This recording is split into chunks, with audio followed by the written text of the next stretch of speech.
So kagabi nakita ko sa Twitter tong demo na to ng text truncation. I think sa loob siya ng cursor. So isa siyang mahabang file path, right? Pero nape-preserve yung file name mismo, and then the rest of the file path naka-truncate siya. So depende sa kung ano yung available na space, ganun lang din ipapakita niya. And then the rest, yung mga hindi kakasya, nilalagay niya sa loob ng ellipsis. Pero ginamitan ito ng pretext apparently. So pretext is a recently release, I think last week lang siya lumabas, na TypeScript library for measuring lines of text and doing things around that. So ibig sabihin may JavaScript siyang kasama. I think we can do this nang wala. I think we can do this with just HTML and CSS.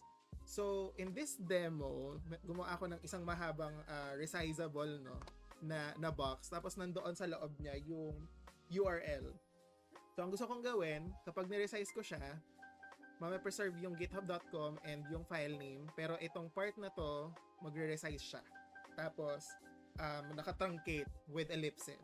So, sa HTML, meron ka lang isang paragraph and then nandoon yung buong URL. The first step na gagawin ko is pupunta ako sa CSS and then lalagyan ko siya ng display flex. So, ang gagawin ko, hatiin ko siya here, yung file path, kukunin ko lang to.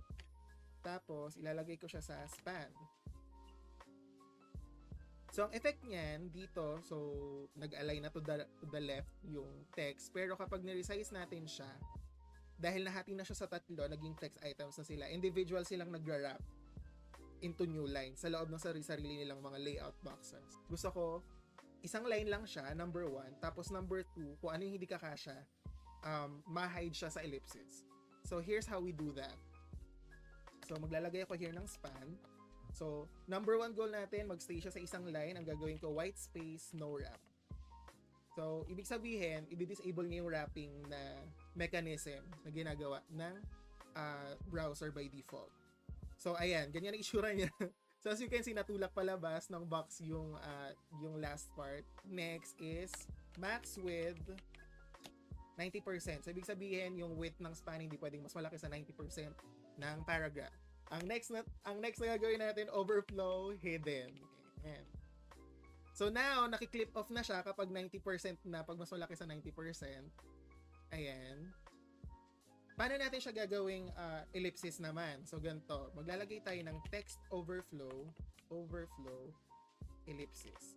By default, clip yung value niya. So nagka-cut off lang siya ng abrupt. Pero kapag ellipsis, papalitan niya, gagawin niyang tuldok, which is yung ellipsis niya. Now, we're very close to finishing this, pero meron pa tayong isang need gawin. Nag-wrap kasi itong dalawang to. So, paano natin siya maayos? Ang gagawin ko, itong white space no wrap, instead na nasa span siya, ilalagay ko siya sa paragraph, sa parent. Ayan. So, now, ganun na yung itsura niya. So, naka-line up na siya sa isang line, and then kapag niresize natin, kapag wala ng space, yung path lang ang nagre-resize into the ellipsis.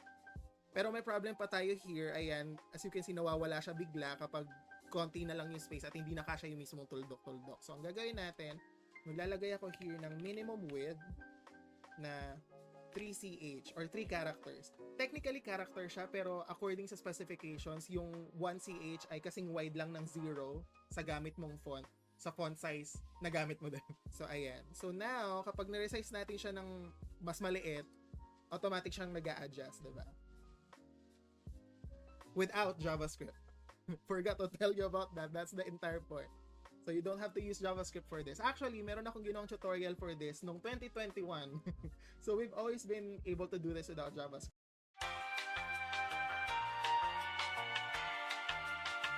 Ayun lang, shinare ko lang.